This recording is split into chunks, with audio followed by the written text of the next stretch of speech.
Obviously, there is something new in this campaign. Is Jean-Luc Mélenchon saying after the presidential election, "I want you to elect me prime minister," and this has changed the dynamics. Yes, there is a lot of abstention, but still, this has reshuffled the cards. It's really funny because every time you talk about politics and you're completely outside the data, people actually tell you, oh, this is very special and this election is very special and something is really happening.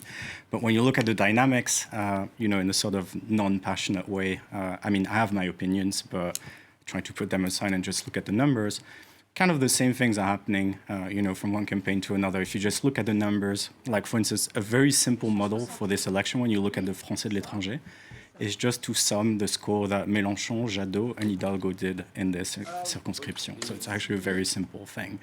And the models in themselves don't really change for us from one election to another. So the political landscape in France is very specific compared to the US, for instance, because the parties constantly change. Like you have new parties. You have LREM that just appeared out of nowhere 5 years ago.